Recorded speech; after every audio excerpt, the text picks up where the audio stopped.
São 8h20. Bom dia, todo mundo, bom dia.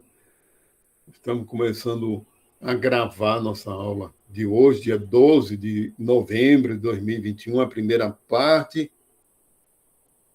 Certo? Hoje, agora a primeira parte. Eu vou logo começar a apresentar, porque o primeiro assunto de hoje é o adaptacionismo, ou o conceito de adaptacionismo em teoria da evolução e as alternativas ao adaptacionismo.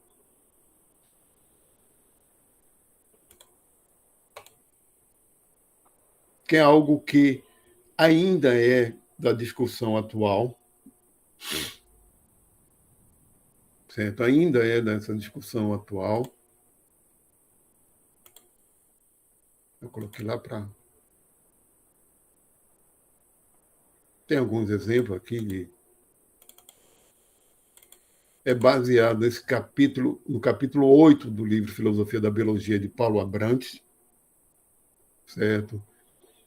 Os autores, Cláudia de Alencar Serra e Sepúlveda, da Universidade Estadual de Feira de Santana, Diogo Maia, da USP, professor de Genética e Biologia Evolutiva da Universidade de São Paulo, e Charbel Ninho Elhani, professor do Instituto de Biologia da Universidade Federal da Bahia. Eu sei que o Diogo Maia é colaborador dele e ela foi orientanda dele. Que a Universidade Federal da Bahia, eles têm um programa de História, Filosofia e Ensino de Biologia. E tem um programa de pós-graduação. Certo? E ele foi orientando Nélio Biso, da USP. Uma curiosidade, só um comentário. Eu xeroquei um bocado de coisa lá na USP, quando eu estava, e como ele foi orientando Nélio Biso, que é professor da Faculdade de Educação da USP, porque a Faculdade de Educação da USP tem linhas de pesquisa em ensino de ciências. Então, tem Miriam Krause-Schick na biologia, Nélio Biso, biologia, Marcelo Jordan, genética, química, Ana Maria Pessoa de Carvalho, física. Eu tive...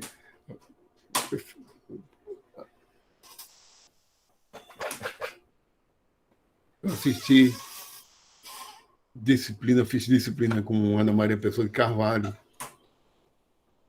com Miriam Krause-Schick também, certo? Então, eu xeroquei um bocado de coisa que está na biblioteca lá, inclusive a tese de doutorado dele.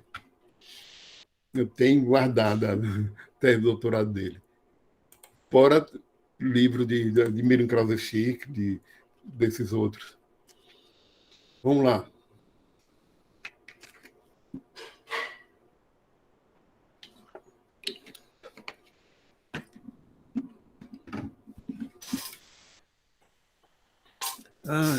Espera aí um instantinho.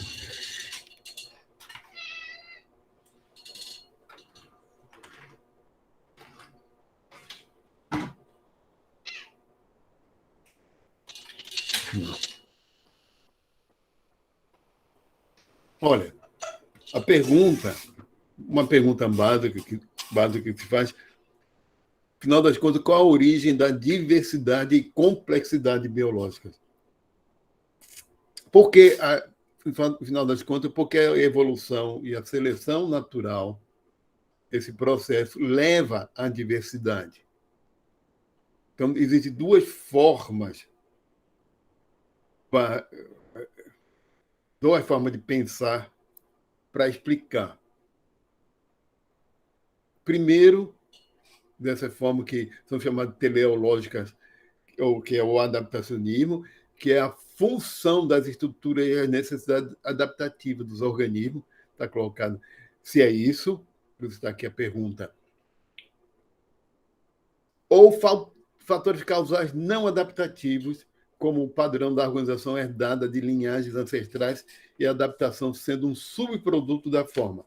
Isso é antiteleológico ou estruturalismo. Olha o que quer dizer isso.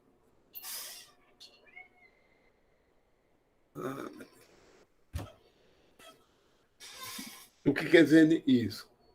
Que o ser vivo tem estrutura, primeiro ponto aí. O ser vivo tem estruturas e necessidades. Certo? E essas estruturas e necessidades adaptativas ao seu meio levam a gerar diversidade biológica, certo? A necessidade de adaptação leva a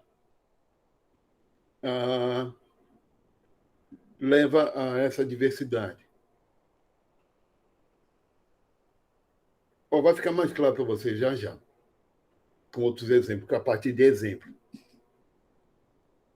Ou pode ser fatores causais, que não tem nada a ver com adaptação, que provocam a diversidade.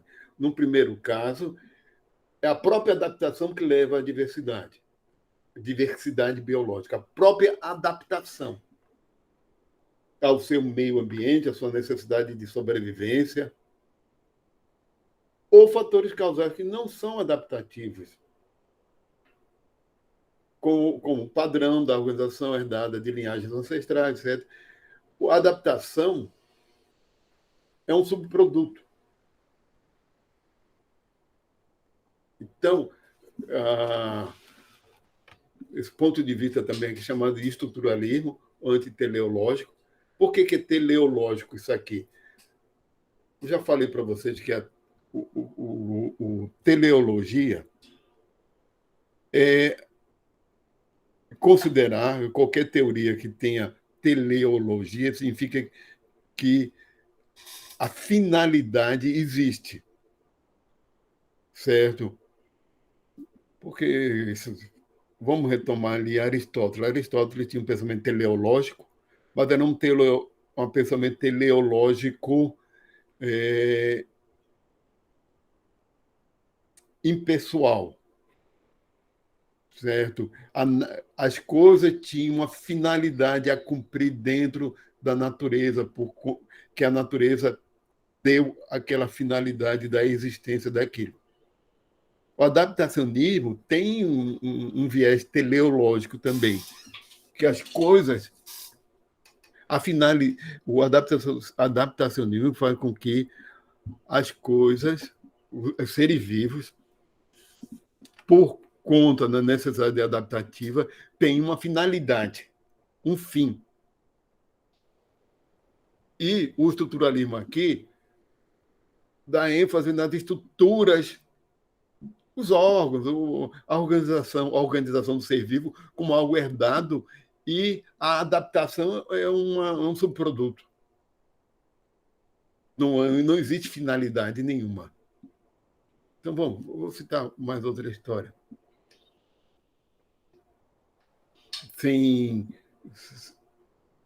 Porque aqui eu tenho, agora eu vou falar de uma forma mais introdutória, certo? Isso aqui está lá esse assunto de Evo Devo, falando da ruptura. Isso aqui é posterior, por isso que eu coloquei aqui no capítulo 7 e 10 do livro. Fala de Evo Devo. Seguinte, a seleção natural, dentro da teoria da evolução, é muito corroborada.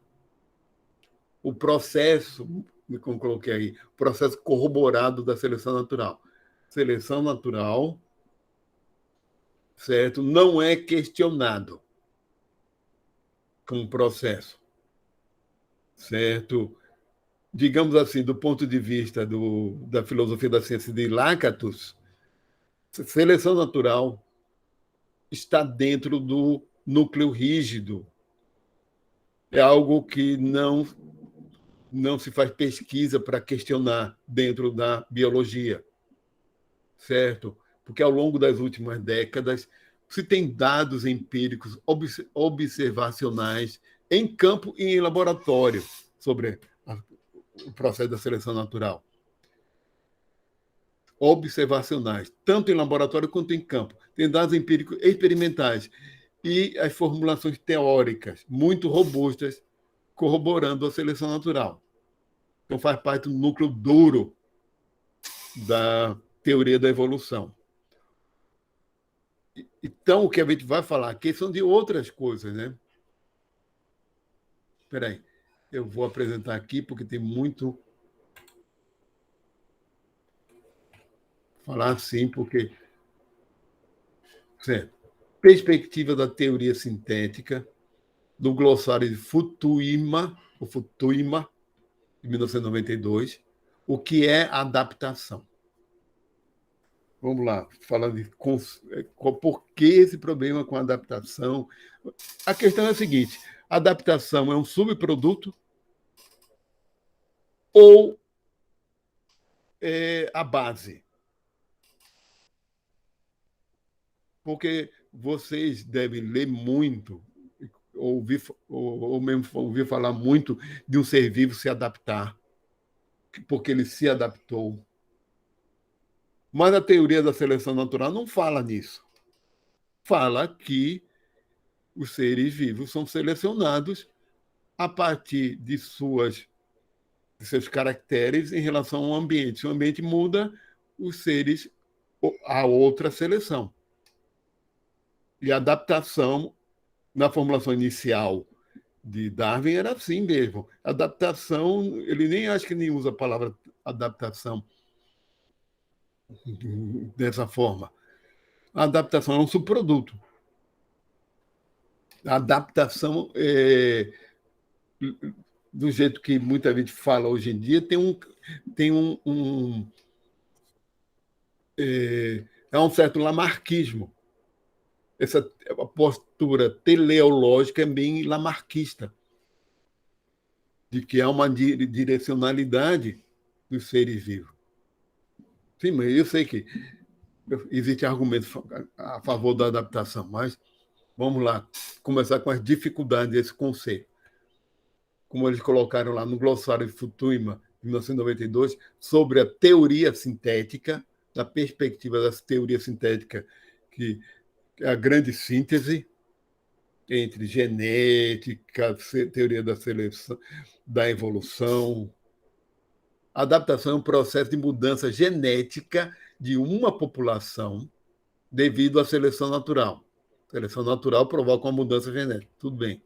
Pelo qual o estado médio de um caráter é aperfeiçoado, aí é o grande problema, com relação a uma função específica, ou pelo qual se acredita que uma população se torna mais ajustada para algumas características de seu ambiente. O ambiente vai mudando e a população vai se, por causa da seleção natural, vai havendo um progresso, havendo uma melhoria daquela função específica. Então, mais esse ajuste como uma consequência da seleção. Também uma adaptação é uma característica que se tornou predominante em uma população devido a uma vantagem seletiva proporcionada pelo seu aumento do desempenho de alguma função.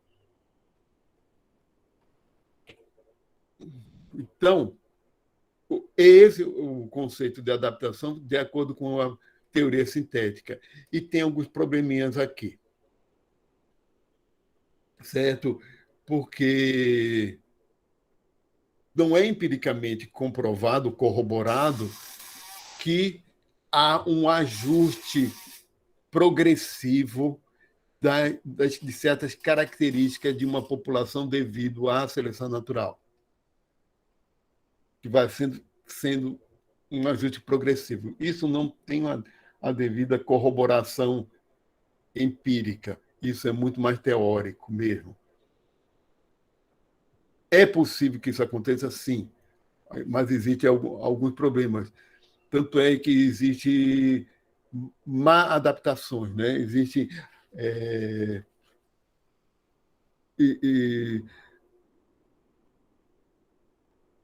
o que interessa para uma espécie, para uma população, é a sobrevivência dentro de certas circunstâncias.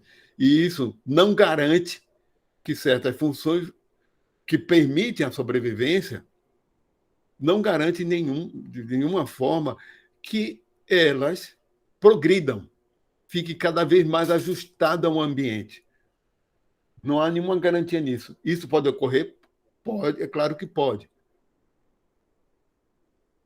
Mas o que interessa é a sobrevivência naquele ambiente.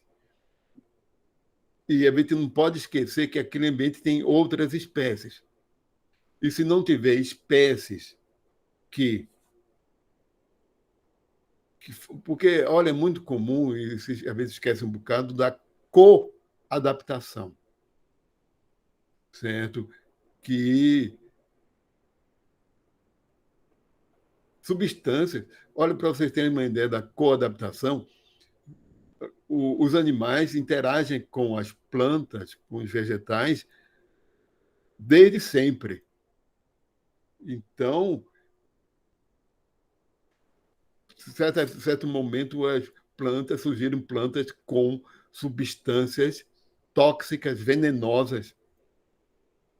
E depois de algum tempo aparecem animais que conseguem processar essas substâncias tóxicas. Então, voltando a falar de cafeína, porque os alcaloides eram todos venenos para os animais. Aí, a quantidade de alcaloide que tem efeito psicotrópico nos animais é muito grande. Então, a gente consegue consumir cafeína, entre outros alcaloides, teobromina, até uns que são altamente são tóxicos, são psicotrópicos e encontrados em plantas como a cocaína, e que inicialmente eram venenos, né? E a gente tem olha, amido mesmo não é uma molécula dos animais, mas a gente digere. Sacarose não é dos animais, mas a gente digere. Funciona de. Então, isso é uma questão de coevolução que um grupo de seres vivos se transforma e leva à transformação dos outros e vice-versa. Fica numa interação dialética constante e que tem muito mais implicações do que a gente pode imaginar. Muito mais implicações. Certo? Então, vamos continuar aqui. Críticas ao adaptacionismo. Pô, Stephen Jay Gould, que cortou aqui a capa, e Richard Leontin. Leontin, ele ainda é vivo, o Jay Gould que não. Bom, crítica deles. Quais as implicações do conceito de adaptação? Qualquer característica funcional é resultante da seleção natural. Não existe nenhuma evidência de que qualquer característica funcional, qualquer função, como resultado do processo de seleção natural. Como eu estava falando para vocês, o processo leva a um estado ótimo da estrutura biológica Professor, na relação com o ambiente. Oi? a aluna Manuela está pedindo para entrar. Eu não vi a notificação. Cadê? Não está aparecendo aqui. Avisa ela para dar solicitar de novo, porque acho que caiu. Porque essa solicitação não fica aqui aparecendo para mim sempre. Ela cai. Cadê? Essa não, porque vem um aviso, plim-plim, um plim-plim no meu ouvido aqui, que é diferente da notificação do WhatsApp e de outra. Eu vou colocar dessa forma aqui. Espera aí.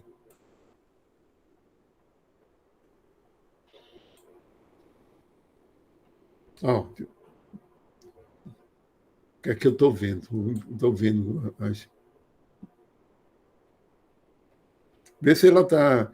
Pergunta para ela se está entrando no link correto, viu? Tentando entrar no link correto, mas sempre foi esse, o mesmo. Voltando aqui, como eu já tinha falado para vocês, que pela teoria sintética, o conceito de adaptação tem essas implicações. Qualquer característica funcional é resultante da seleção natural. e isso é questionável. O processo leva a um estado ótimo da estrutura biológica na relação com o ambiente, isso é questionável também. Conduz ao aumento da aptidão darwiniana, do fitness médio da população, ou seja, implica que a população sempre progrida.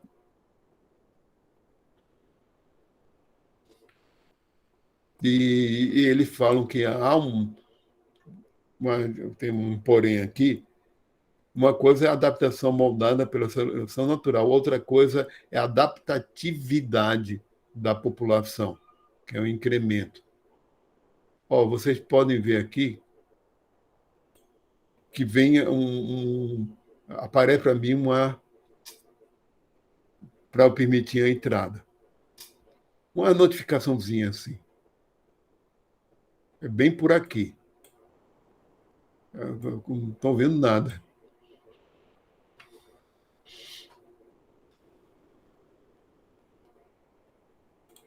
Um exemplo das hienas.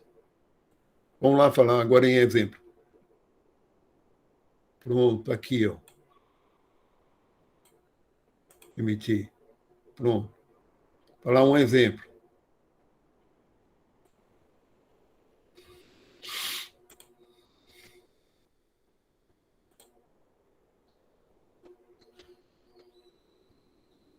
Vamos ver esse aqui. Não sei se vocês já ouviram falar da morfologia dos órgãos sexuais das hienas.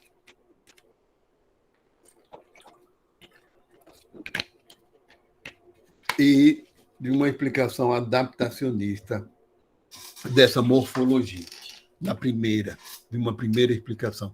Mas isso aqui é uma fêmea. Aqui o útero e aqui o clitóris, que parece um pênis. Pseudopênis. Então, avantajado que é. E as pessoas desavisadas que se virem hienas ou em vídeo na natureza, pensam que elas são machos, aquelas, mas são fêmeas. E esse pseudopênis, esse clitóris avantajado, cria uma série de dificuldades. Ou seja, tem desvantagens grandes para ela dar à luz. Então, qual é a vantagem dela de ter esse pênis? Esse pseudopênis, esse clitóris avantajado. Qual seria a vantagem adaptativa? Então se procura, não, mas é que deve ter uma vantagem adaptativa, já que se a seleção natural gera sempre uma otimização das funções dos órgãos em relação ao seu ambiente, por, né, por sempre gerar uma vantagem. Outra pergunta que eu faço, e a pena do pavão, etc. Então, que aparentemente, em relação à adaptação ambiental, são desvantajosas. Por que acontece? A gente vai falar nisso também. Olha, qual é o autor aqui? Vou ver se tem aqui. Eu coloquei.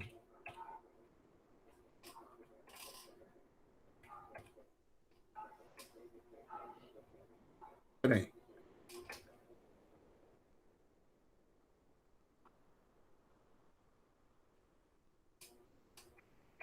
Aqui eu estava me confiando na memória. Vamos lá.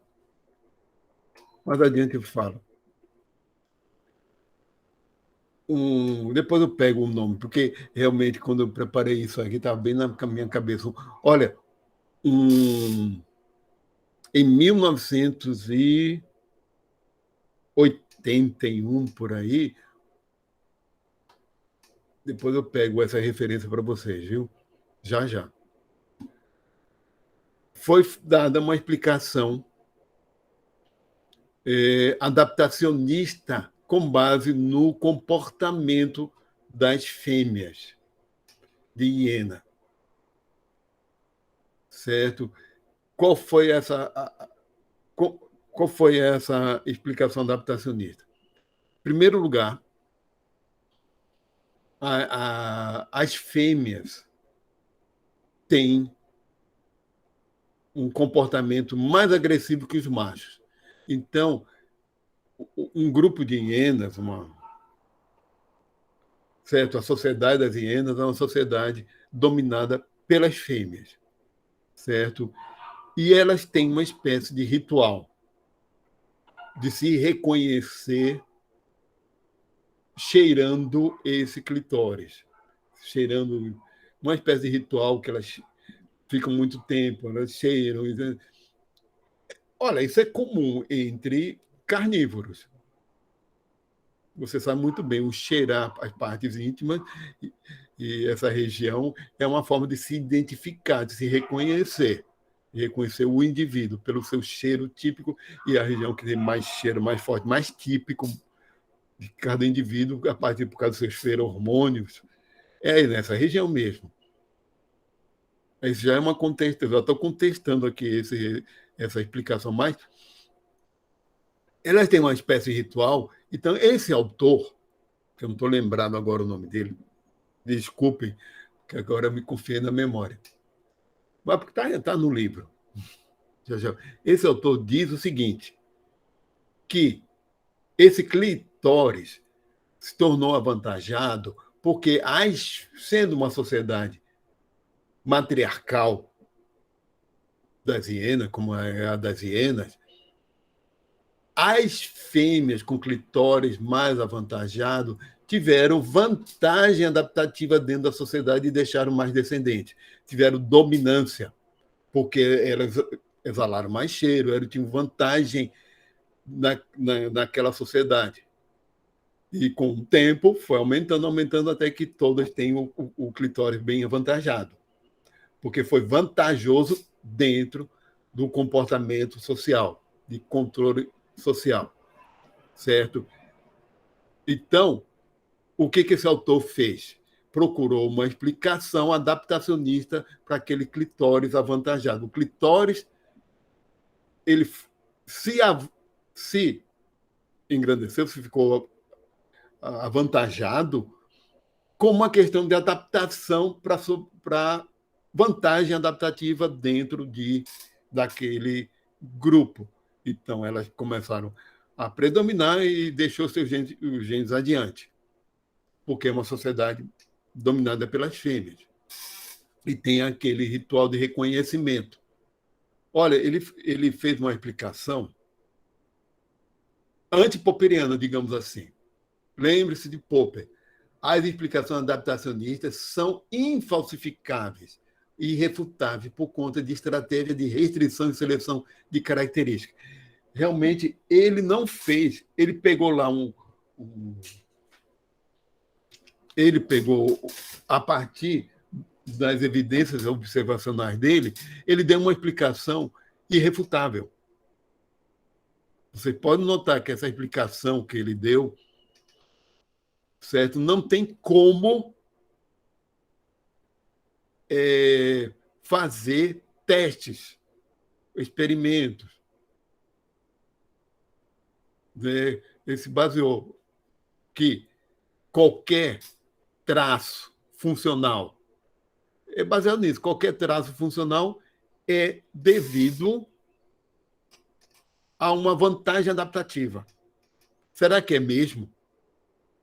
Será que a explicação que se tem é levando em conta que esse clitóris é avantajado e que provoca dificuldade da fêmea de parir? Que isso é uma desvantagem. Será que por ser vantajoso em relação às outras fêmeas, ele aumentou? Será que é por aí a explicação? Existem outras explicações. Então, organismo, coleção de características unitárias independentes.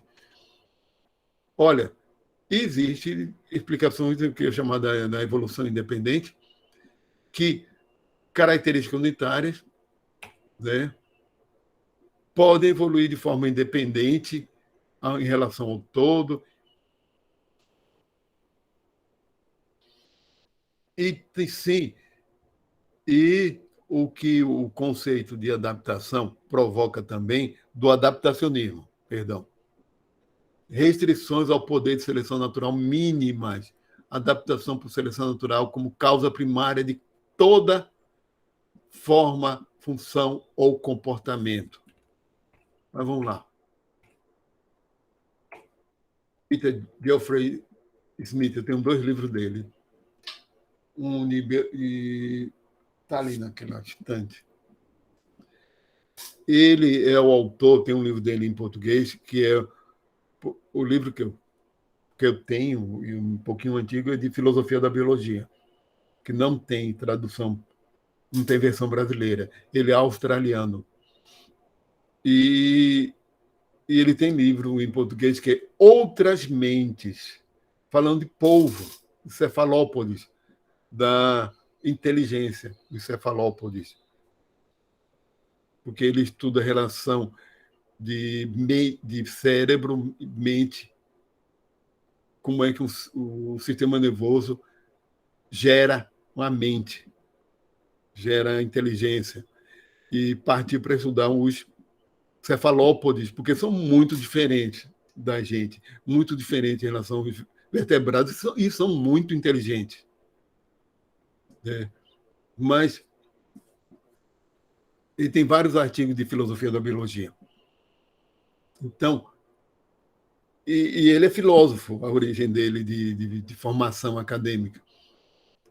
E classifica o adaptacionismo como empírico, que a ênfase é por causa da importância causal da seleção natural, explanatório, que é o poder explanatório único das explicações dentro da seleção natural e da teoria da evolução. Richard Dawkins é um adaptacionista explanatório. E o metodológico. Então, adaptacionismo não é um só, ele tem tanto autores que enfatizam o lado empírico ou o explanatório, ou seja, aqui é uma questão de ontológica mesmo, que é a importância causal da seleção natural. Aqui é epistemológico e aqui é metodológico. Na realidade, em ciência, isso acontece muito, de o autor, como ele fundamenta a sua teoria. Se a fundamentação da teoria dele é uma questão ontológica, ou é uma questão epistemológica, ou é uma questão de metodológica. Qual a ênfase que ele dá? Vamos lá. Biologia como ideologia.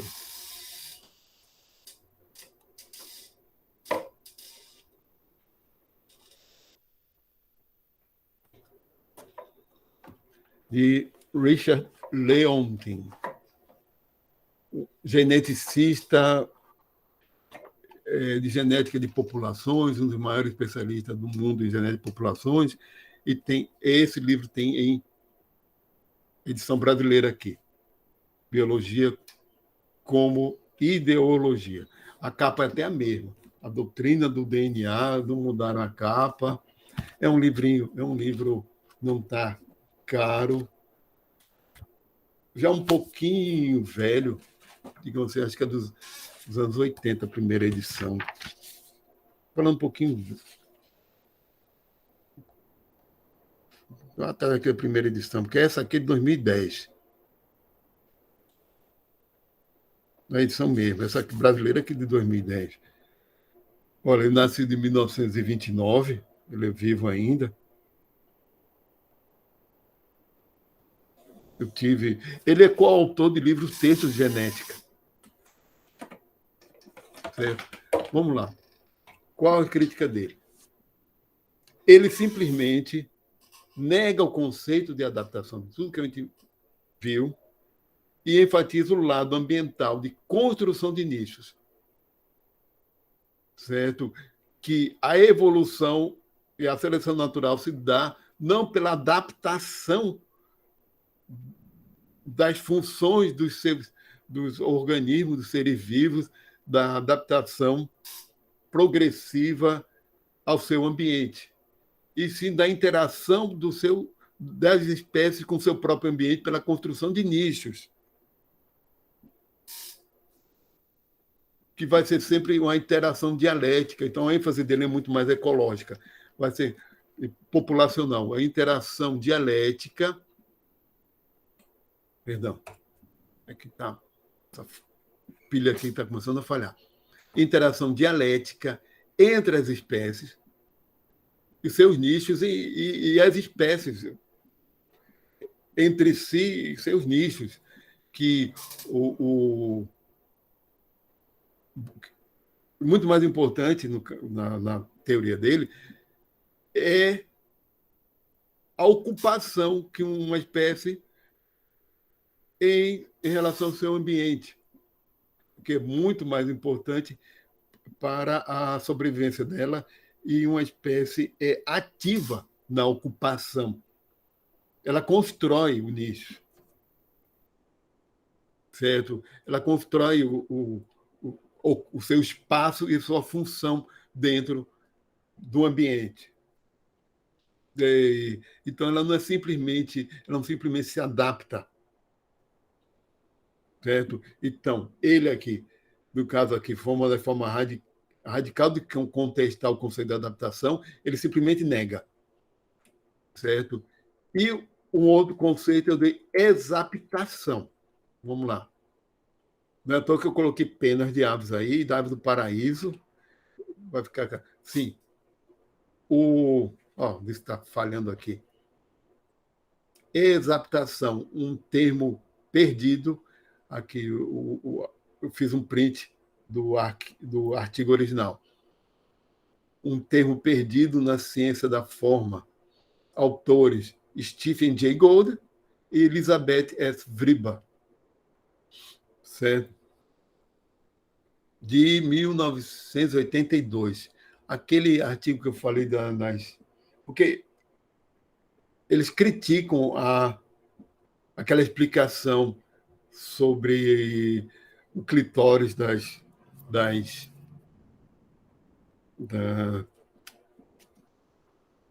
dos clitóris das hienas, certo? Aqui nesse artigo e dão outra explicação, certo? Mas vamos lá. Compatível com a abordagem etiológica das funções de White, isso não, porque eu não dei esse assunto para vocês, esse assunto é de filosofia da biologia. Vamos lá, o quadrinho deles, que também isso aqui eu peguei, eu acabei fazendo um print, um recorte da figura do artigo deles, certo? Olha, isso aqui, adaptação e exaptação fazem parte de uma coisa chamada aptação, certo? Olha aqui, a seleção natural molda o caractere para um uso corrente, por causa do uso corrente. É a adaptação, que é a questão de função.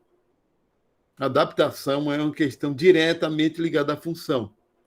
Mas um caractere previamente moldado pela seleção natural para uma função particular, que é a adaptação, é cooptado para um novo uso, uma cooptação, certo? Ou um caractere cuja origem não pode ser acessada por ação direta da seleção natural, a não adaptação.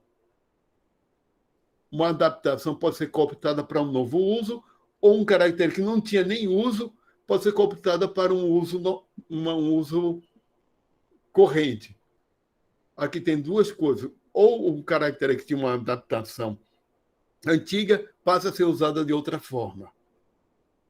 Ou um caractere que nem tinha uso específico começa a ser usado.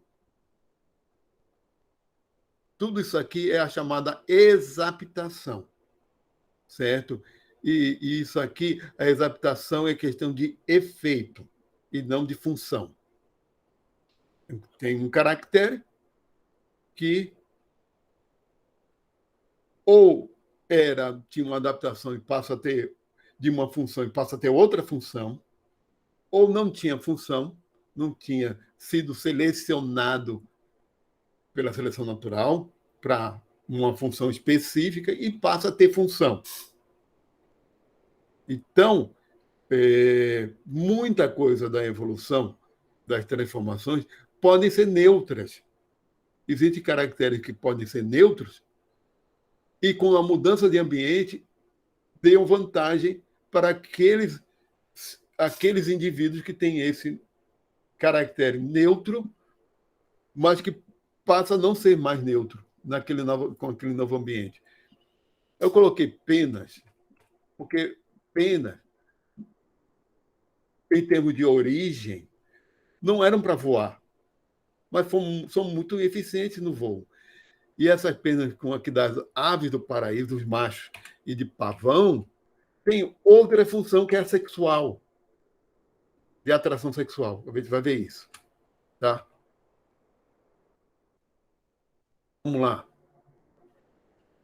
Aqui está a animação aqui, devia ter feito uma reedição aqui.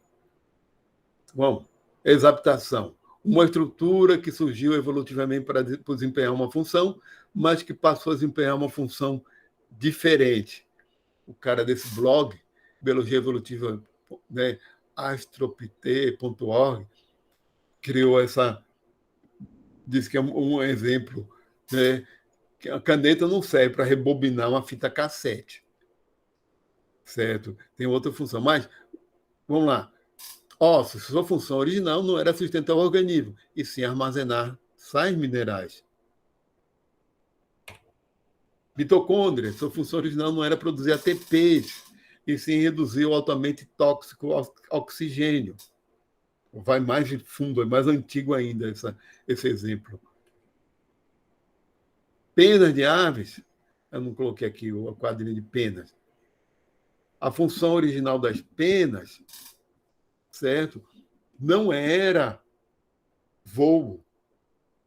Tinha a mesma função dos pelos em mamíferos, muito antes de existir pelos.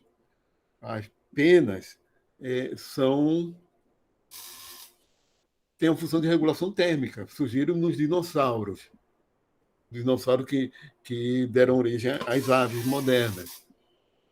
Naquelas classes de dinossauros que deram origem às aves modernas. E penas já se demonstrou, o estudo de fósseis, até o Richard Prum, que eu tenho um livro dele ali, que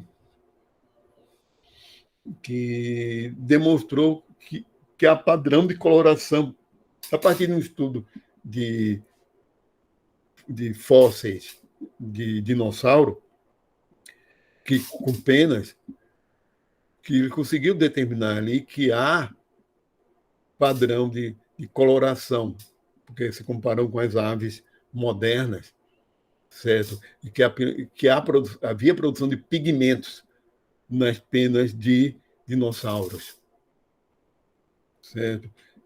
Por exemplo, tinha um pigmento escuro, foi detectado, e sem pigmento, naquela mesma espécie. E gerando o quê? Padrão de plumagem, né? Sim. E depois, por uma questão de evolução, as penas mostraram-se eficientes para o voo. Então, essas penas que mostraram ser eficientes para o voo não, se aperfeiçoaram e se tornaram mais complexas para poder ter toda aquela estrutura de pluma e não ser simplesmente. Era mais parecida com pelos do que com penas, né? As primeiras penas, né? Depois elas se sofisticaram para tornar, porque foram sendo selecionadas, etc., para essa função, porque os primeiros as primeiras aves, os primeiros dinossauros que começaram a planar e depois as aves, tiveram vantagem ambiental. A gente pode dizer que a vantagem deles também foi na construção do nicho, da ocupação do nicho que o voo permitiu. Falando agora, citando o exemplo de Stephen Jay Gould, que pode ser pela construção do nicho mesmo. e não simplesmente como uma adaptação, que foi uma vantagem para a sobrevivência delas ocupar aquele nicho permitido pelo voo. E outra que aconteceu foi a seleção sexual, mas isso aí já é outra coisa, certo? Por que machos de pavão têm essa pena que é uma desvantagem adaptativa, aparentemente, para a sobrevivência? E as fêmeas não têm.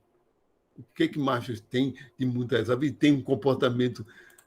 Aves é muito comum isso, mas isso existe também entre mamíferos e outros vertebrados, não. E outros vertebrados, inclusive peixes, que o macho tem um comportamento de corte e as fêmeas não.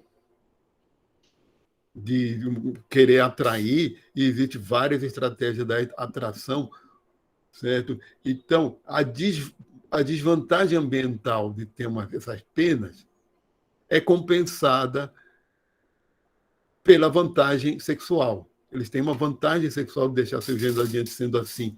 Mas por quê? A gente vai ver isso. Né? De certa forma, as fêmeas selecionaram esses machos, escolheram os antepassados dele. Teve um momento que um macho começou a aparecer com as penas coloridas, etc. Ele teve a preferência, levou vantagem em relação aos outros machos. Né? Então, esse tipo não é uma seleção natural do ambiente, é uma seleção que foi feita pelas fêmeas, é uma seleção sexual, é um conceito de Darwin, que elas começaram a escolher, e isso tem muito a ver com o nosso sistema nervoso, com o sistema nervoso dos vertebrados, que tem um circuito de recompensa dopaminérgico, certo? Tem muito das características do circuito dopaminérgico que, que, que tem que ser recompensado pelo diferente, desde que não seja muito diferente, né? Vai sendo recompensado. Mas, certo? Isso tem muito a ver com a evolução do sistema nervoso também. Porque o sistema dopaminérgico é o seguinte: ele quer novidade. Não é à toa que a gente gosta de ouvir música, certo? Mas, se ouvir a mesma música todo dia, não aguenta. E se eu começar a ouvir uma música muito diferente do que a gente está acostumado a ouvir, também não vai rejeitar. Então, o nosso sistema dopaminérgico de recompensa, certo? Procura a novidade, aquela coisa que enche os olhos, que dá um estímulo, dá uma liberação de dopamina, mas, de qualquer maneira, tem que ser baseada no que a gente já se acostumou. Não pode ser tão diferente. Então, esse processo de evolução pela seleção sexual tem muito disso, da recompensa do sistema dopaminérgico, dessas fêmeas. E por que macho não? Porque o impulso sexual do macho é muito diferente da fêmea.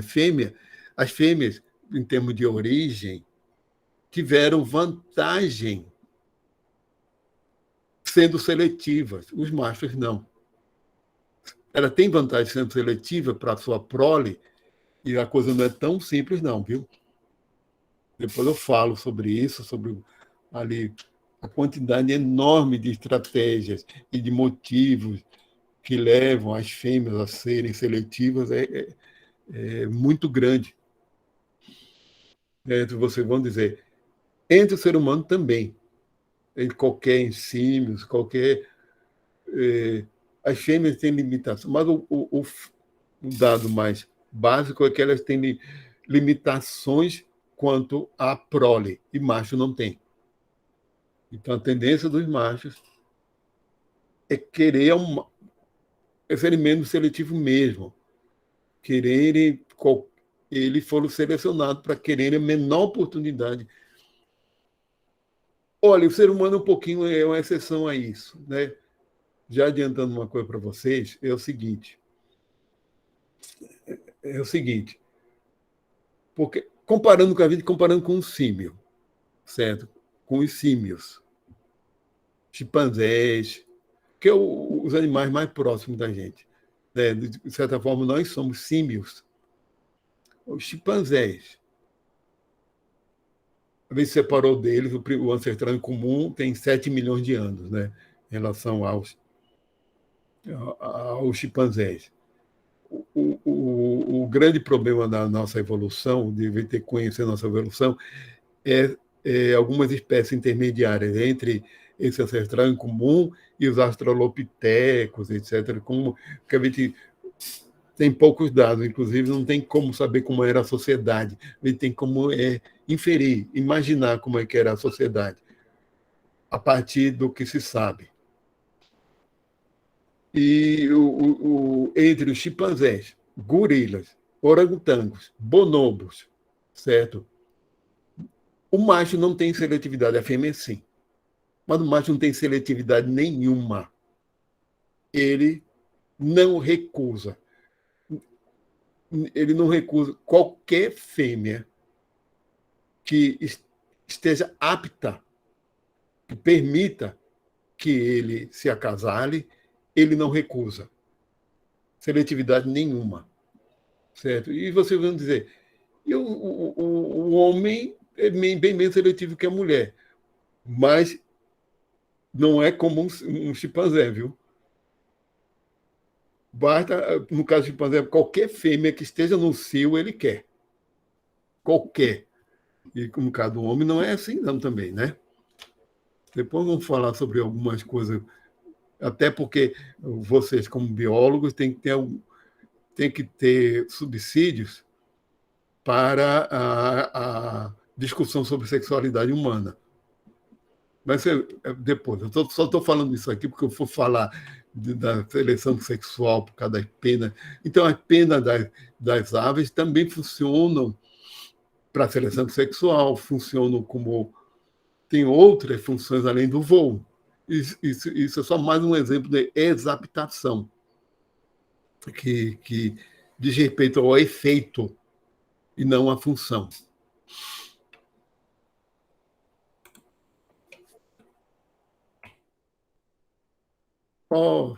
Mitocôndria, pena.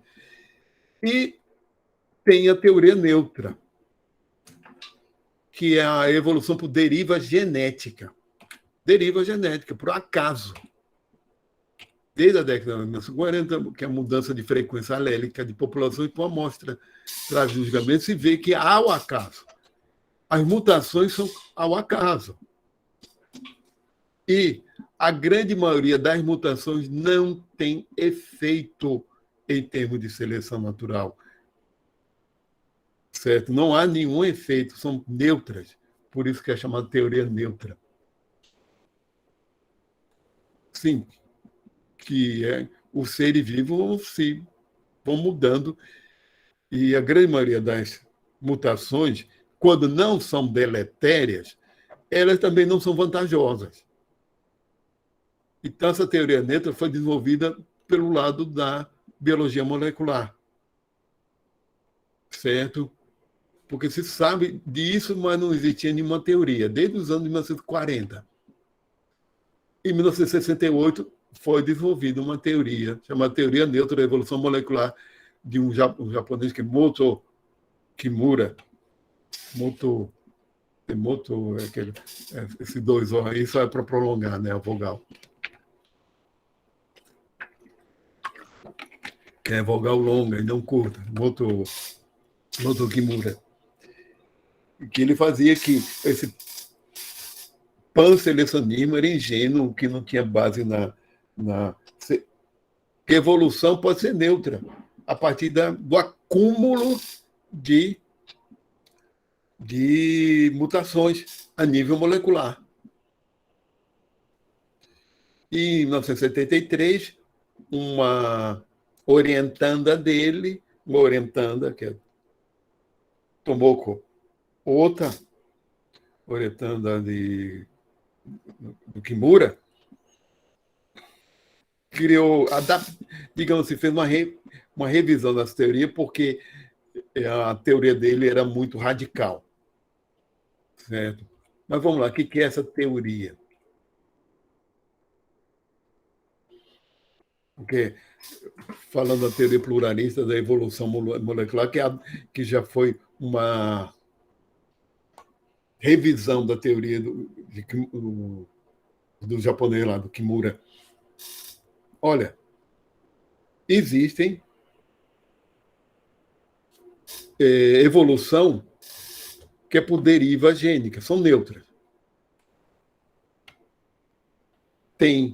São fracamente selecionadas, depende do tamanho da população. Vamos falar. E que dão vantagem adaptativa, fixada graças à vantagem.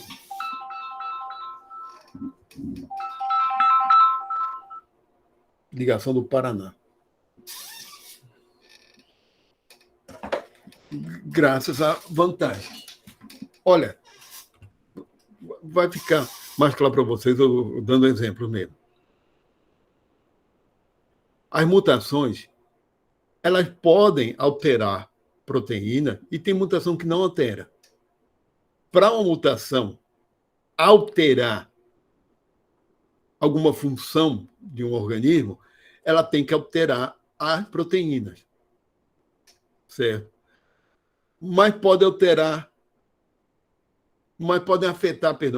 a proteína, mas também ser neutra. Então, aí já vai se acumulando coisa. Olha, entre humanos e chimpanzés, digamos assim, nossa diferença entre eles, eu tenho que explicar que dados são esses, certo? Nossa diferença entre eles dá 2%, né? 98% do mesmo genoma. O genoma é apenas 2% é diferente. Desses 2%, se tomar esse 2% como 100% agora, de 5% a 35% das diferenças é devido à seleção natural. Foi o cálculo que se fez, está muito amplo, mesmo assim, significa o seguinte, que a maior parte da diferença foi por acaso e não pela seleção natural. Isso que quer dizer isso? A maior parte das diferenças que a gente tem entre os chimpanzés não foi por mecanismo de seleção natural, não. Foi por mero acaso. Foi a chamada deriva gênica. Foi por mutações que não provocaram seleção natural, porque não levaram vantagem nenhuma. Certo? Mas não significa que não leve à mudança. É só a questão de que não foi selecionado. Vocês entendem isso, né? Que das nossas diferenças entre a gente e os chimpanzés no nível molecular, no máximo 35% dessas diferenças foi por seleção natural. Então, de 65% a 95% foi por mero acaso. Chamada deriva gênica, mero acaso. Isso, como se fala, depende do tamanho da população. Quanto menor a população, mais o acaso vai ser forte. Certo? Por uma questão estatística, pura e simplesmente. O efeito da seleção natural é muito mais forte em populações grandes. E, no caso, nem do ser humano é tão grande assim, no final das contas. Então, a seleção natural é muito presente entre bactérias. Ela realmente vai ser muito forte. Certo? Olha aqui. Entre espécies drosófilas, insetos, 50%. Já que sobe para 50% a seleção natural.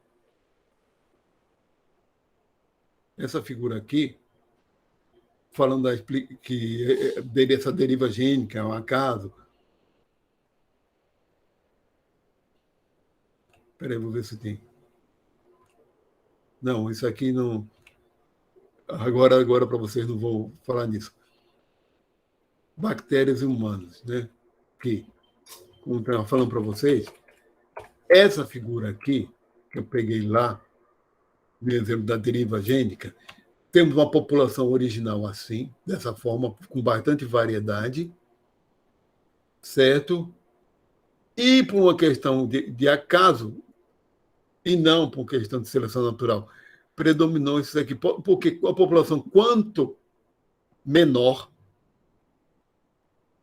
mais o acaso vai ser importante, certo? Mais fatores ao acaso podem comprometer a população e não da seleção natural. Essa é a chamada deriva gênica, certo?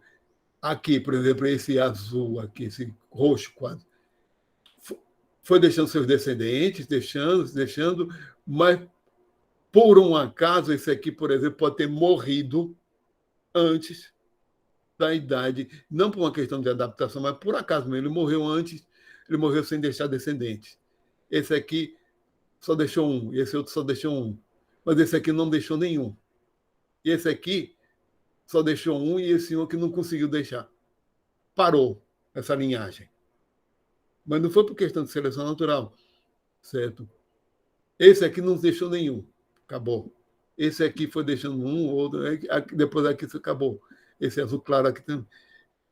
Esse não deixou nenhum, e assim vai. Você pode entender que esse verde começou a predominar, não por questão da adaptação, mas às vezes por mero acaso mesmo, certo? Isso aí é a deriva gênica. No final das contas, está tudo aqui e pode ter sido um mero acaso. Quando a população, quanto menor é uma população, mais vai ter esse papel do acaso. Se você só tem, por exemplo, poucos indivíduos e por mero acaso, certo? Eles não conseguem sobreviver, não conseguem deixar o seu gene adiante por um acidente, por exemplo, e não por mudanças ambientais. Mas pode ser que ele não deixe o seu gene adiante por uma questão acidental, um desastre ambiental, uma catástrofe ambiental local e acabe com aquela população. E isso não é seleção natural, né? Uma população pequena está mais sujeita a reveses do acaso, como inundações, erupção vulcânica, cataclismos locais. Não foi mudança ambiental e uma seleção natural pela mudança ambiental. Então, quanto menor a população, mais vai. Eu acabo repetindo muito isso, porque isso é muito difícil.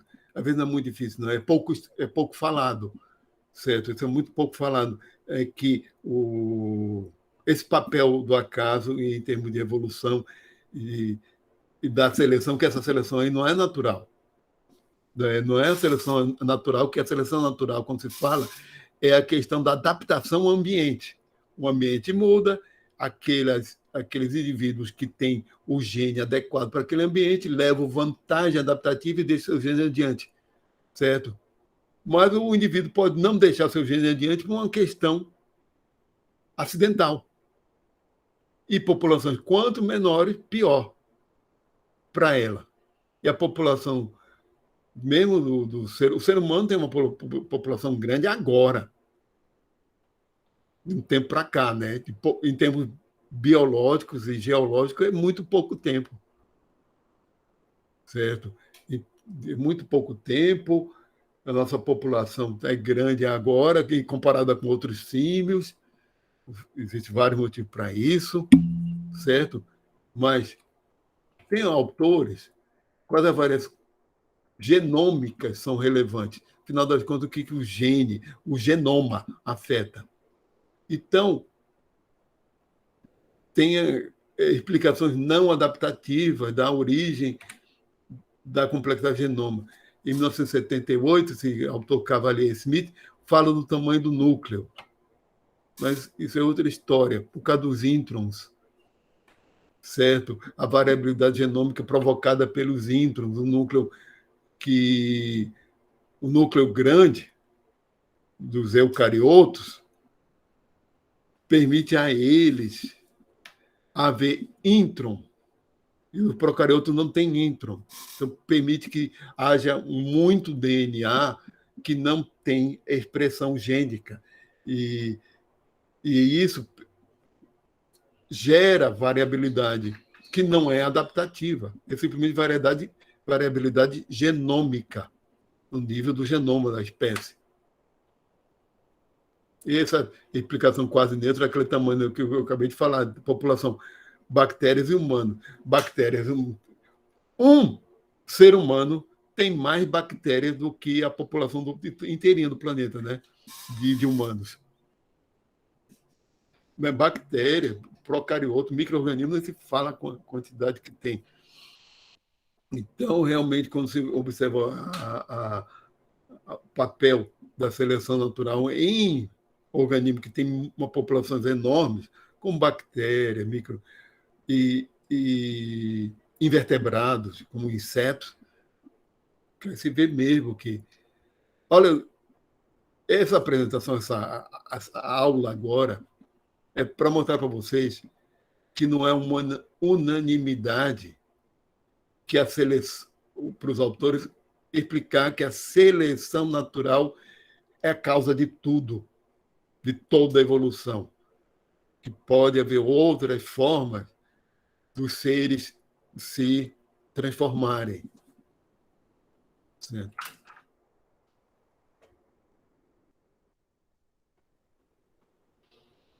Está aqui. Funciona a análise, isso aqui.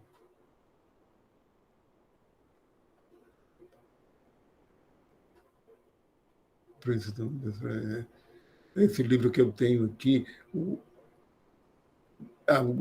Geoffrey Smith, esse é o artigo daquele conceito. Acho que é Cummings, não.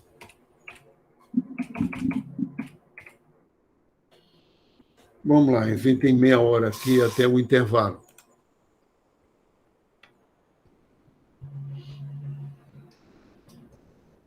Tem umas questões que são muito técnicas ali da teoria da evolução, certo? Que envolve biologia molecular, etc. Mas o meu objetivo, por enquanto, em termos de história da ciência, da biologia, história da biologia, é mostrar para vocês várias explicações e várias abordagens em relação à própria teoria da evolução, e vários questionamentos. Desculpa, eu não falei. Vou botar aqui. Sabe o que eu não falei? Qual a explicação que Jeffrey, ou que o Stephen Jay Gould tem para isso aqui? Que ele e Vriba falaram nesse artigo. Qual é o conceito de exaptação em relação ao clitóris? Porque, segundo os dois, o clitóris da hiena é uma exaptação e não uma adaptação. E os dois estavam errados também. Tem componente de adaptação também, tem ali no livro O Comportamento Animal. Fala também do clitóris, de hienas. Mas qual é o conceito de exaptação deles em relação ao clitóris da hiena? Olha, a questão para eles é o seguinte: o que gerou vantagem adaptativa das fêmeas de hiena, por ser uma sociedade de competição entre as fêmeas, a vantagem adaptativa foi hormonal. Foi uma questão de desenvolvimento embrionário, questão hormonal. Certo? E essa questão hormonal que levam as fêmeas a serem competitivas e agressivas, que deu vantagem adaptativa. Então, foi uma vantagem adaptativa em termos do comportamento geral dela. Ela ser agressiva, ser dominante, que as fêmeas para as hienas, elas são dominantes, certo? E essa alteração hormonal, que deu a vantagem adaptativa para elas, certo? Gerou um clitóris mais avantajado, que apesar da desvantagem para o parto, para outras coisas, certo? Não foi o clitóris, em outras palavras, não foi porque o clitóris maior deu vantagem adaptativa para ela. Ou seja, o clitóris maior um subproduto. O que foi vantajoso foi o comportamento agressivo. Foi a agressividade delas. Certo? Ou seja, a agressividade delas deu mais vantagem a elas, apesar do clitóris grande e provocar dificuldade de parto. Olha, muitos dos filhotes morrem no parto. Há muito problema do parto, mas a vantagem dessa agressividade, desse comportamento, compensou. Foi compensatória na sociedade delas. Vocês entendem a diferença, né, da explicação. Um diz que a explicação do clitóris foi porque o clitóris foi selecionado por causa do comportamento de reconhecimento que elas têm a partir do clitóris, e numa sociedade matriarcal, as com clitóris maior, os clitóris maiores se impuseram em relação às outras, certo? E conseguiram se reproduzir mais e terem liderança. Na explicação de Stephen Jay Gould, não. Foi o comportamento agressivo. E para ter o comportamento agressivo é uma questão hormonal. E esses hormônios geraram um clitóris maior. É um subproduto. Só é uma consequência, certo? Então, a explicação causal é bem diferente entre eles. Então, esse clitóris maior é simplesmente uma exaptação e não uma adaptação. É uma consequência. É uma consequência, é um efeito, certo? E não uma função. Vamos ver o que eu tinha falado de. Eles falam lá no texto lá no documentário do Richard Dawkins sobre o comportamento social e a ética. Por enquanto, não. A ética evolucionista é melhor falar do teoria da dupla herança e outros assuntos primeiro. Mas eu tenho uma apresentação aqui que tanto se fala na psicologia evolucionária, sociobiologia, e o estudo da ética do ponto de vista evolutivo. Certo? Existem estudiosos, etologistas, que fazem essa comparação com os símios, como os chimpanzés, e que, de fato, o comportamento ético humano tem uma origem biológica, por sermos animais sociais. E por termos uma sociedade extremamente complexa, o aumento da complexidade social dos nossos antepassados gerou aumento da nossa capacidade cognitiva. E isso, por sua vez, retroalimentou um comportamento mais complexo, e relações sociais complexas também. E isso gera também uma ética de comportamento social, certo? De comportamento, como se comportar em grupo. Entre os símios, isso é observado, e porque, no nosso caso, não teve uma origem biológica. Então, os autores, quando são da área de humanidades, muito grande, e isso já está sendo superado. Mas o povo, os filósofos, ao falar de ética, falam de um ponto de vista exclusivamente humano, como se fosse uma criação humana.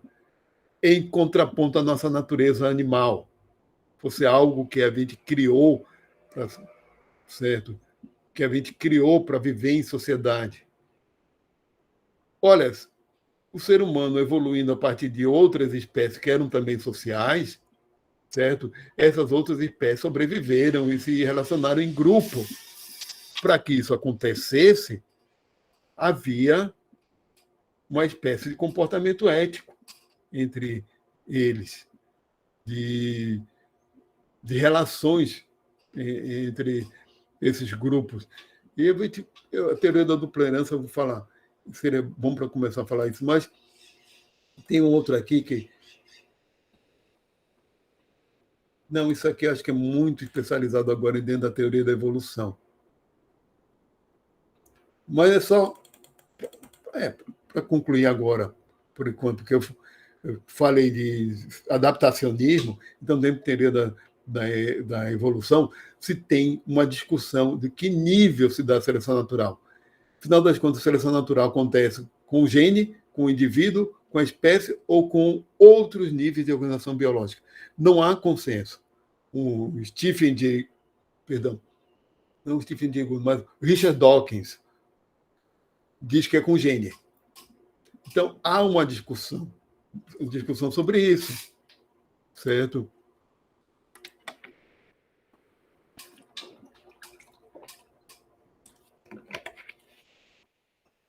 Tem alguns pontos aqui que eu só vou apresentar esse assunto para vocês.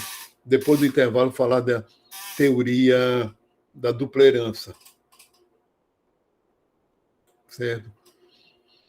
Slide, espera aí. Afinal de contas, a que nível se dá a seleção natural? Bom, o estatuto conceitual da seleção natural. Dependendo do autor, é a força, pode ser a força, como fosse força impulsionadora da evolução. É um fator causal, ou seja, é a causa da evolução. É um processo causal em âmbito populacional. Está colocado aqui de forma que fica cada vez mais amplo o conceito. É um processo causal, certo? Mas em âmbito da população. A seleção natural acontece dentro da população, causa na população a evolução, é tendência ou consequência estatística aqui leva em conta o processo estatístico, consequência estatística, em âmbito populacional de eventos no nível mais básico, que é o genético. Ou é um efeito funcional derivado de outras causas, ou o quê? Um nome aplicado à última etapa de uma série de eventos de reprodução e sobrevivência no complexo domínio dos seres vivos. Quase uma metáfora. Então, a seleção natural é o quê? Esse quase uma metáfora, o conceito fica cada vez mais amplo, cada vez mais sofisticado, né? Porque, segundo esses autores, o que acontece é que é uma série de eventos, reprodução e sobrevivência no complexo domínio dos seres vivos, certo? E é um nome aplicado à última etapa dessa série de eventos. Na última etapa, no final das contas, é como se houvesse uma seleção natural dos seres vivos. Mas não é que, de fato, o ambiente seleciona. Fatores que afetam a seleção natural. Variabilidade entre os indivíduos e uma população, isso é óbvio, né? Transmissão do processo reprodutivo tem que transmitir, tem que haver reprodução e transmitir os caracteres, tudo bem. O ambiente de competição entre aquela população, entre aqueles indivíduos, e, segundo Leontin, trabalho em 1970, as condições para a seleção natural operar. Quais são as condições? Variação fenotípica, aptidão diferencial. Aquela variação tem que gerar uma aptidão diferente daquele indivíduo em relação ao outro, para que haja uma vantagem se houver mudança em ambiente. E essa aptidão tem que ter potencial hereditário, senão não adianta nada. Né? São as três condições.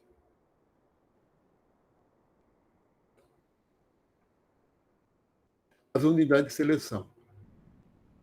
Olha, a partir da década de 1950, biólogos e ecologistas começaram a propor que a seleção deveria acontecer em grupo e não no indivíduo. Esse Wayne Woodward, tá, em 1962 e 1980, a referência deles, desse capítulo. Características comportamentais favoráveis ao grupo e não ao indivíduo. Porque eles argumentavam que existem características comportamentais que são favoráveis ao grupo e não ao indivíduo ser muito observado em populações. E essas características que dão vantagem ao grupo que acabam sendo selecionadas, e não o indivíduo.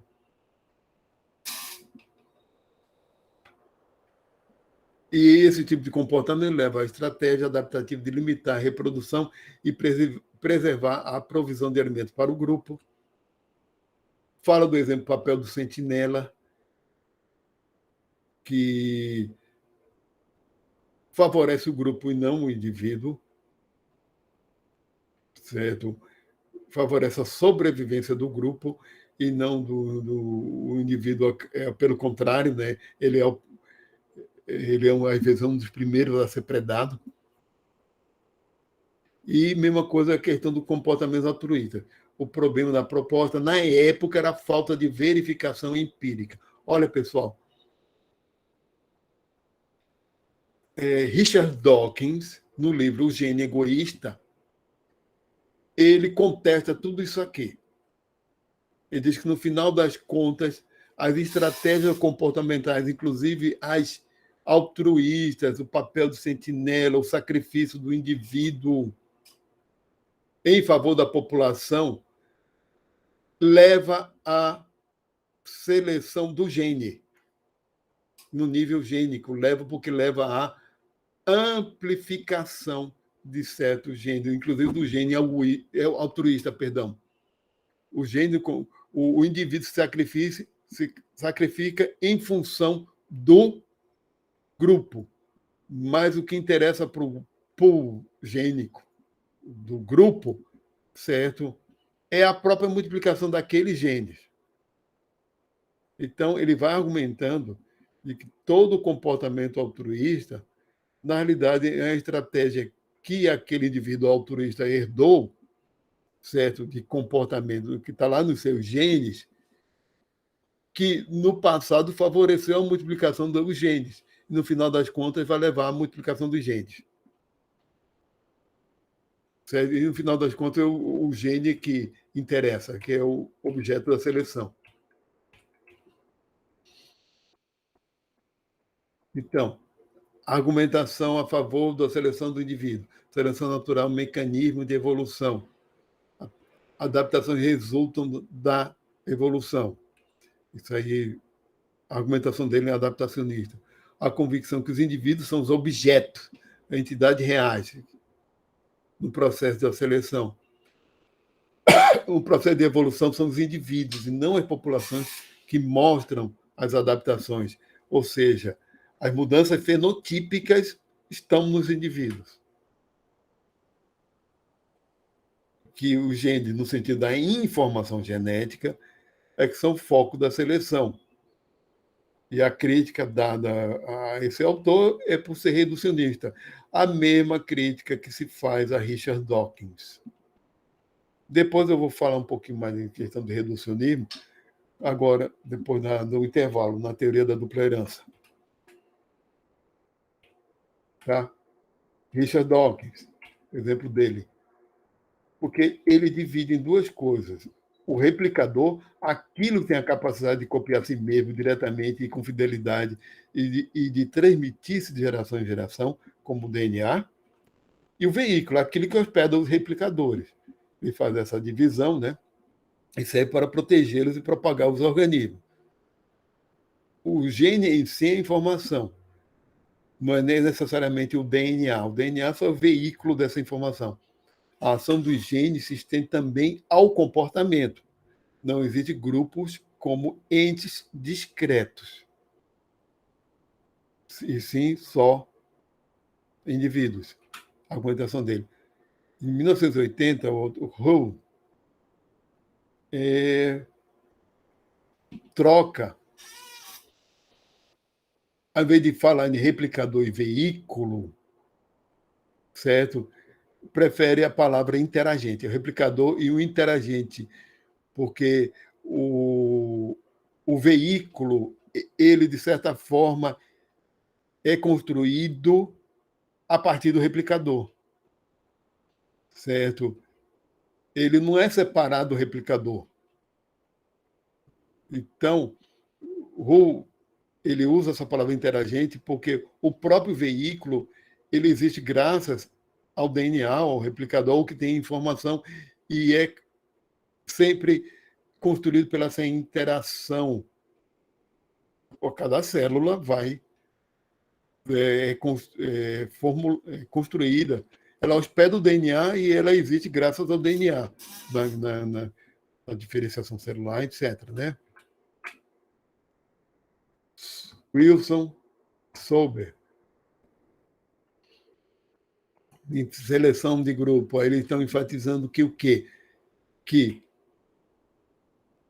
os indivíduos interagindo entre si são relevantes, certo? O grupo é uma questão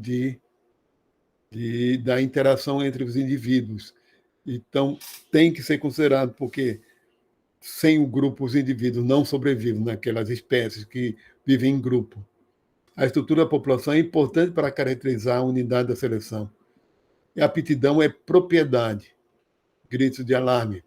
É um exemplo que eles dão. Que a aptidão, certo, é uma propriedade do grupo e não do indivíduo, que interessa ao grupo.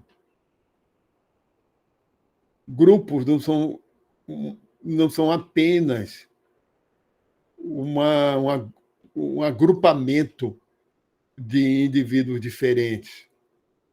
Ele só existe porque eles formam estruturas organizadas, associadas, dentro de um determinado tempo. Então, são locais, ele tem o espaço e o tempo deles, certo? E isso tem que ser considerado, né? A gente não pode enfatizar só o indivíduo, só os genes. Os indivíduos pertencem ao mesmo grupo por causa de suas interações, e não porque estão lado a lado. Certo? Vamos lá, grupo. Agora é 2009. Seleção de grupo, variação na aptidão entre os grupos. Que acontece seleção de grupo da mesma espécie, que aptidão diferente entre grupos pode levar vantagens a um grupo e um grupo começar a prevalecer como grupos rivais entre lobos, bonobos, entre espécies sociais. Há competição entre os grupos pelo nicho, pela sobrevivência no local. E nessa competição, um grupo pode ter uma ligeira vantagem sobressair.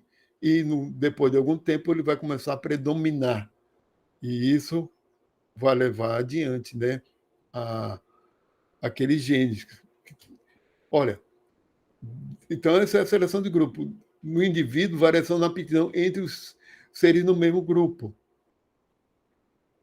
Então, quando a gente tem espécies sociais, quando existe indivíduos com comportamento altruísta, aquele comportamento é vantajoso para o grupo, que permite a sobrevivência do grupo. E se tiver um grupo competidor que não tenha esse comportamento, ele leva desvantagem. Acho que você consegue entender essa diferença, né? Que ele fala que existe a seleção de grupo, variação na aptidão entre os grupos, variação individual, que é a variação na aptidão entre os seres no mesmo grupo. A gente vai ver alguns exemplos aqui depois do intervalo, viu? Falando de teoria da seleção da dupla herança. E vai ficar. Vamos falar isso dentro da seleção humana. Seleção gênica, a variação na aptidão entre genes no mesmo organismo, certo? No mesmo organismo, o próprio gene pode ser selecionado. E grupo com indivíduo altruísta tem maior vantagem que grupos sem altruístas, como falei para vocês. E isso aconteceu e acontece entre primatas. Né? No final das contas, o ser humano não é egoísta. Vou falando logo, isso aqui é meio polêmico dizer, o ser humano não é egoísta por natureza, por genética, não. Nós temos uma genética de altruístas. Isso já é polêmico. Essa é a temática ali da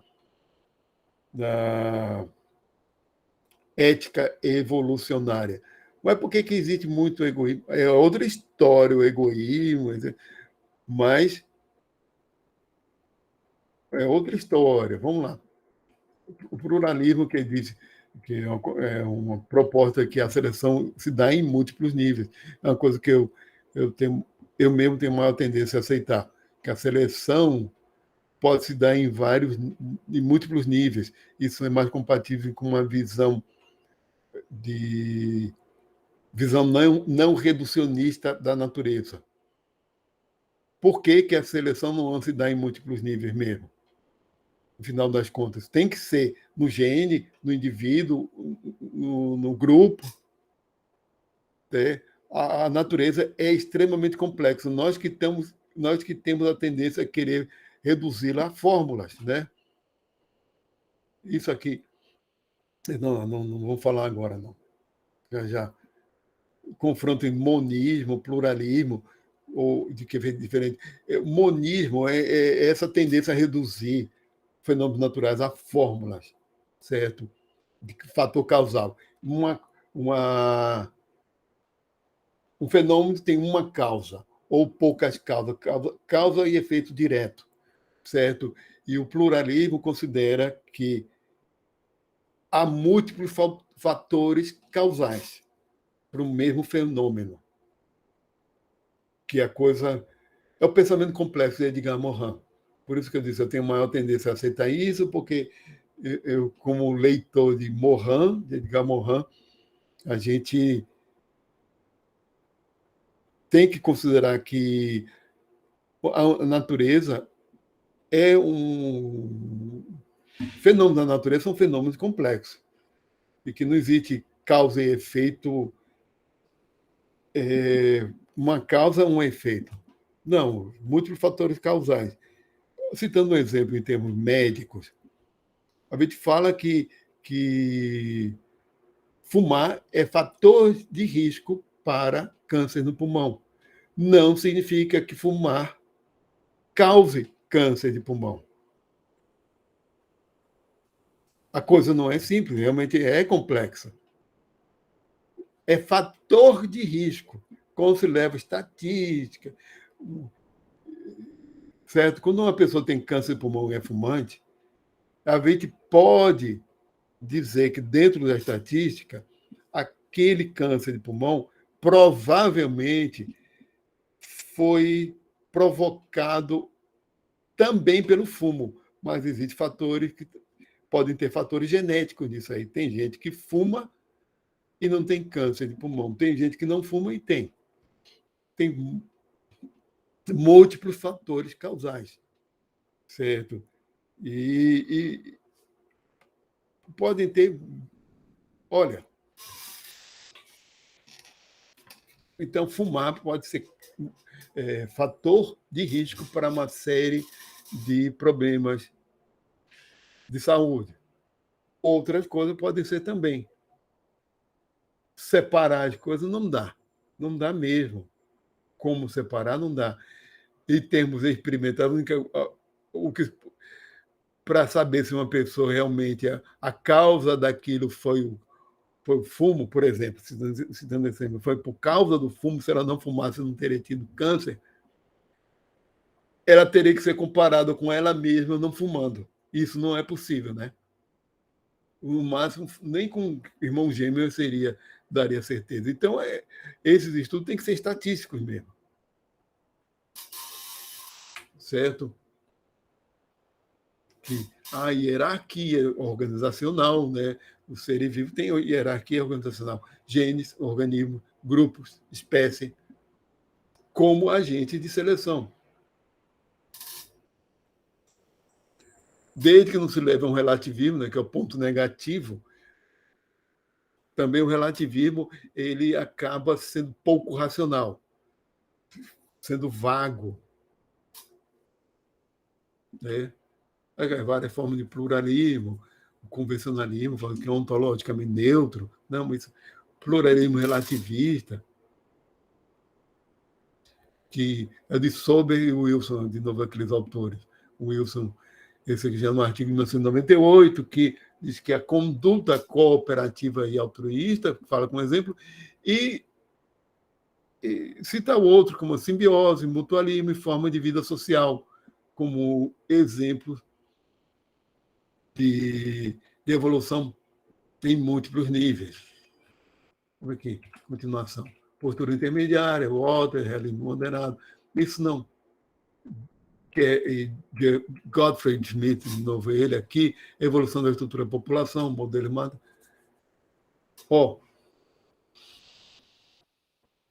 Eles aqui, têm um estudo que fizeram uma comparação a partir de modelos matemáticos entre a aptidão média dos indivíduos e a aptidão do grupo. E o que acontece é que elas são equivalentes. Que a aptidão média dos indivíduos gera a aptidão média do grupo. Estou terminando aqui. Aí.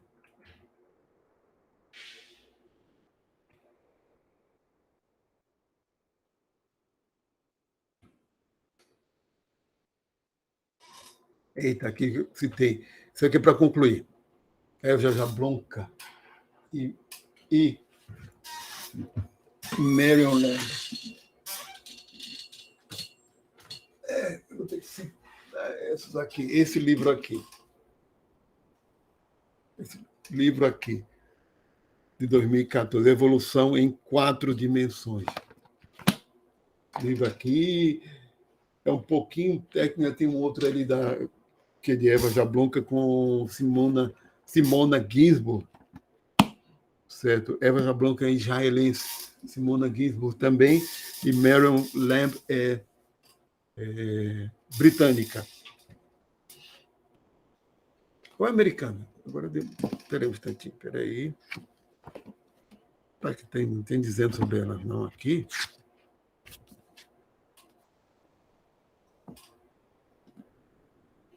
Depois eu tiro essa dúvida. Porque às vezes elas são uma pessoa nasce num país e trabalha no outro, né?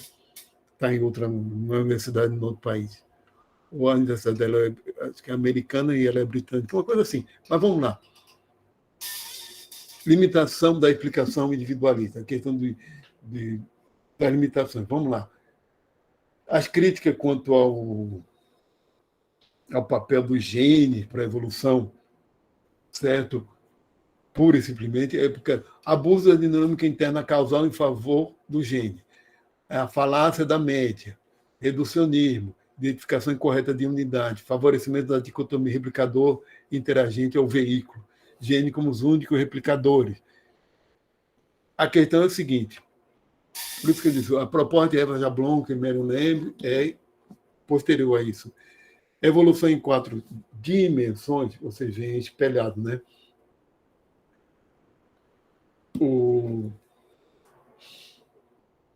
variações. As 4 dimensões quais são?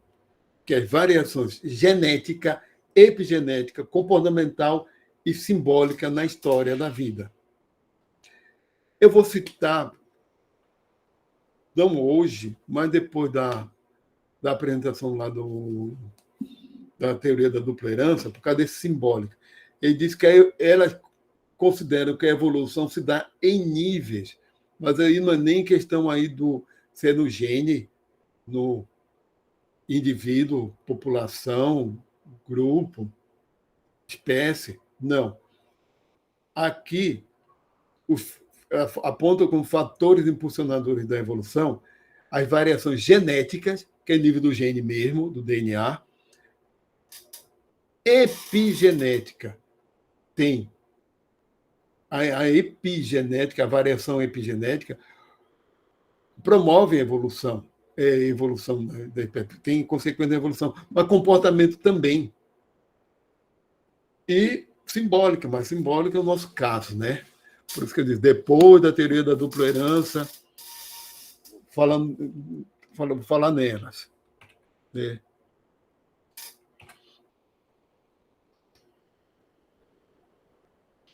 Depois da teoria da dupla herança, a gente fala nelas. Isso é depois do intervalo, certo? Intervalo, pessoal, para a gravação. Para a apresentação. A presença, por favor, frequência.